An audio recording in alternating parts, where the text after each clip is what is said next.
po dun sa issue nung pagpapauwi ng Pangulo, kung talagang sincere daw po siya dun sa pakikipagkasundo sa mga Duterte, baka pwede rin magpa-hair follicle test ang Pangulo.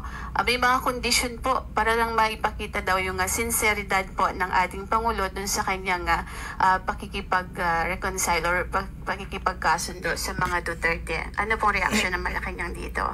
Ulit-ulit, paulit-ulit, uulit-ulitin ko, uulit-ulitin natin. Peke, ang video na siyang pinespread or isiniwalat itong si Atty. Harry Roque. Dapat pa natin siyang paliwalaan? Uulit-ulitin ko, paulit-ulit na lamang siya. Yusek, follow up lang po. Hindi naman din po batay dun sa video lang yung panawagang magpa-hair follicle test ang Pangulo. Bukod po doon, medyo... Paulit-ulit po ulit? Hair follicle test po ulit? Yun po yung ilan sa tingin nyo ba meron silang karapatang magbigay ng kondisyon kapalit nung sinasabi po ng Pangulo natin na para makipagkasundo? Ang pakikipagkasundo po ay para sa taong bayan, hindi para sa personal na interes ng iba.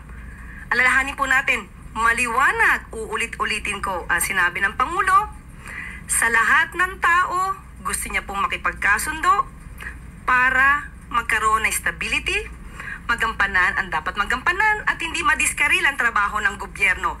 Ayaw po niya ng away. So, ang away na to ay siya nagpapabagal sa trabaho ng gobyerno dahil puro paninira, puro fake news na natatanggap ng Pangulo. So, ang pakikipagkasundo sa lahat, hindi lamang para sa mga Duterte, ay tama lang po na gawain ng Pangulo bilang ama ng bansa. Magsasakripisyo na siya kahit siya na po yung sinisiraan, kahit siya na po yung binibigyan na maling kwento at binibigyan at ginagawa ng peke na video. Yan po ang dapat na gawin talaga ng isang ama ng bansa. Kita mo mga kabayan, paano si Auntie Claire, gigil na gigil mga kabayan. Ano? Kita ninyo ang sagot kay Edin Santos, 'di ba? Paulit-ulit. Paano hindi mga kabayan ulit-ulitin? Wala namang ginagawa to si Bungit na kumbaga para masagot, no, yung katanungan, yung agam-agam ng mga Pilipino na kailangan mo talaga mag-hair follicle test, no? Nasa ganun yung mga Pilipino makampante na talagang hindi nagdudurugista, 'di ba mga kabayan? At pangalawa, yung sinasabi niya about dyan sa re-reconcile ni Bungit. Bakit mainit ang ulo ni Auntie Claire pagdating dyan sa reconciliation na yan? Alam mo, napagdesisyonan yan ng iyong magaling na amo na makipag-reconcile. Tsaka hindi mo pa pwedeng palusutin na sasabihin mo doon na para sa lahat. Specific yung tanong ni Tunying na tinatanong doon kung willing or okay ba si Bungit mga kabayan na makipag-reconcile. Kita mo yung ating music, no? Pagdating talaga mga kabayan dyan sa mga... Ito yung nagpapahama kay Bungit mga kabayan, si Auntie Claire. Kasi unang-una, yung mga sagutan niya dito sa press briefing, talagang may inis ka, lalo na kung ikaw ay anti-Bungit mga kabayan. Talagang may inis ka sa mga sagot niya. Kaya nga dapat ang gawin dito ni Auntie Claire, maging mahinahon ka pag sasagot ka sa mga ganyan. Kasi marami ang nakakapanood, lalo pa ngayon ang iyong amo ay talagang kumbaga hindi na maganda sa paningin ng mga Pilipino. Ito pa ang isa pang interview niya mga kabayan. Doon lang po sa reconciliation na nabanggit ni Pangulong Bongbong Marcos sa kanyang podcast.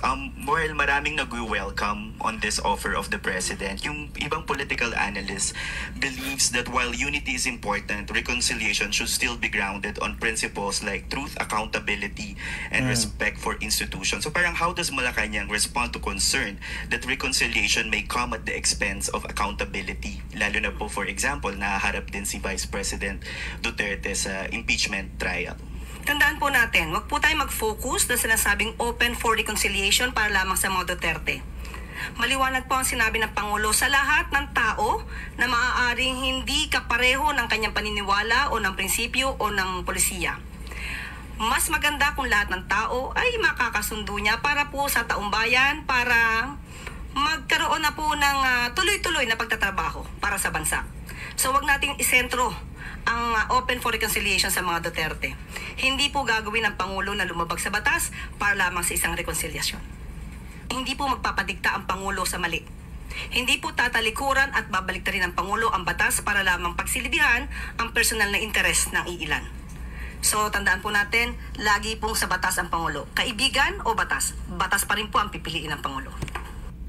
Kung batas ang pipiliin ng ating Pangulo, mga kabayan, dapat sumunod sila dun sa protocol, dun sa guidelines ng batas. Doon pa lang mga kabayan sa simula nung pagpapadala kay PRRD, mali na, 'di ba? At saka ang nire-request lang natin mga kabayan, pauwiin si PRRD sa Pilipinas. At kung talagang may kaso at mayroong nagsampa ng kaso, sa Pilipinas dinggin mga kabayan. Diyan lang, yan pa lang mga kabayan kung magagawa yan ni Bungit, no? Maraming Pilipino yung kumbaga siguro kahit papaano mga kabayan mag-iiba yung pagtingin kay Bungit, 'di ba? Kasi nga sinisigaw ng mga Pilipino pauwiin si PRRD. Hindi naman tayo tumututol mga kabayan kung kakasuhan, kung makukulong. Pero dapat sa Pilipinas, yun yung gusto naming mangyari, Auntie Claire. Ang problema kasi dito kay Auntie Claire mga kabayan, hindi ko alam kung bakit ito yung nagkaganito, no? Dati kasi mga kabayan, tayo ay talagang nanonood dyan, nakikinig tayo. Nung hindi pa yan dyan Yusek, kasi nga mga kabayan, yan ibalanse, magbigay ng komento. Katulad na lamang nung patungkol doon sa war on drugs ni PRRD, gustong gusto niya yon mga kabayan. Siya na rin ang may sabi na pabor siya doon sa war on drugs ni PRRD. Yun nga lang daw, talagang hindi 100% na maayos. At may mga problema sa implementation. Pero gusto niya yon. Pero ngayon mga kabayan, dahil sa Yusek na, inaraw-araw na niya yan mga kabayan na tuligsain yung dating Pangulo. Kung gusto lang talaga ni Bungit ng reconciliation, yun yung the best thing na gagawin niya. Pauwiin niya si PRRD. Yung impeachment complaint mga kabayan sa Vice Presidente, walang problema yun kahit hindi na ma-reconcile yun. Kasi mas gusto ni VP Sara na talagang matuloy yung impeachment complaint na yan. Kasi diyan makikita mga kabayan yung kabulastugan na ginawa, no, ng mga kongresista para maipal yung impeachment complaint. So dapat ituloy talaga yan. Kasi palaban na yung ating Vice Presidente. Yung kay PRRD na lang ang hinihiling natin na sana yun yung gawin ni Bungit na paraan kung paano mapapauwi si PRRD. At naipaliwanag na rin mga kabayan ni Atty. Sal Panelo kung ano yung dapat niyang gawin. Nasa ganun ay maiuwi si PRRD. Pag kaya ni nakinig mga kabayan si Bungit, willing talaga siya. At kumbaga seryoso siya doon sa sinasabi niyang reconciliation. Diba? Ito si Auntie Claire kasi mga kabayan ang nagpapagulo lalo, no? Lalo niyang pinagugulo yung sitwasyon. Instead na makatulong siya mga kabayan na mapahupa yung division or yung hindi pagkakaunawaan ng mga Duterte at ng Marcos at saka ng mga supporters, ito pa yung nagpapagulo mga kabayan, si Auntie Claire. Kita nyo, gigil na gigil, no? Gigil na gigil doon sa tanong. Gigil na gigil mga kabayan doon sa tanong ni Madam Eden, 'di ba? Hindi maganda siyang panuurin mga kabayan, hindi magandang makita ng mga Pilipino na yung sagot niya doon ay parang bastos, no? Bastos mga kabayan, isipin mo, paulit-ulit ikaw yung Yusek, ikaw yung tagapagsalita ng Pangulo tapos ganun ka sumagot sa sa harap ng mga Pilipino, 'di ba mga kabayan? Yan yung problema kasi na talagang dapat, no? Na hindi ganyan ang trabaho ng Yusek. Ginawa niyang YouTube mga kabayan na kung ano yung gusto niya sabihin, yun yung ibubuka ng bunganga niya, 'di ba? Ganyan na ganyan mga kabayan yan sa YouTube. Walang pasintabi, no? Pagka usapan Duterte, mga kabayan na pag-uusapan. At yung mga tanong na alam niya na ang tatamaan yung amo niya. Yan yung problema natin ngayon mga kabayan. Kaya, yan, i-share nyo mga kabayan yung ating video. I-like nyo na rin. At hanggang dito lang muna yung ating reaksyon. Nakita ko lang to habang tayo nag-i-scroll sa Facebook, ay sa YouTube. Kaya binigyan natin ng konting reaksyon mga kabayan. Maraming salamat sa mga bagong subscribers natin. Ingat kayo palagi at adios muna mga kabayan. Ingat kayo.